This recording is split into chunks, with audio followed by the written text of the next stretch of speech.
এখান থেকে যদি একটা আওয়াজ তোলা হয়, আপনার অবস্থান থেকে ওদের সংখ্যা বেশি না, ওরা পালিয়ে যেতে বাধ্য হবে। আমি আপনাদের পাশে ছিলাম, আমি আপনাদের পাশে আছি, আমি আপনাদের পাশে থাকবো। মাদক মুক্ত সমাজ গঠন করার লক্ষ্যে সারা বাংলাদেশের পাশাপাশি আমার লক্ষ্মীপুরে অনেক গ্রাম এবং সেই গ্রামে আমি যাই, অজপাড়া গায়ে এখনো মাদক একটা বড় ব্যাধি হয়ে দাঁড়িয়ে আছে। এই মাদক মুক্ত সমাজ আমি চাইলে, একজন নির্বাচিত প্রতিনিধি চাইলে এককভাবে পারবে না। সমাজে একটা সচেতনতা দরকার, একটা সামাজিক আন্দোলন দরকার।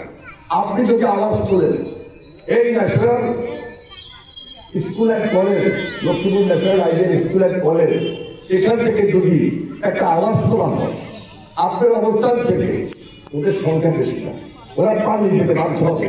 আমি আপনাদের পাশে ছিলাম, আমি আপনাদের পাশে আছি, আমি আপনাদের পাশে থাকবো। মাদক মুক্ত সমাজ গঠন করার লক্ষ্যে এই মাদক ব্যাধি, এই মাদকের সঙ্গে ইত্যাদি, এই মাদকের সঙ্গে সন্ত্রাস, চুরি, ডাকাতি, রাহাজারি সবকিছুই জড়িত।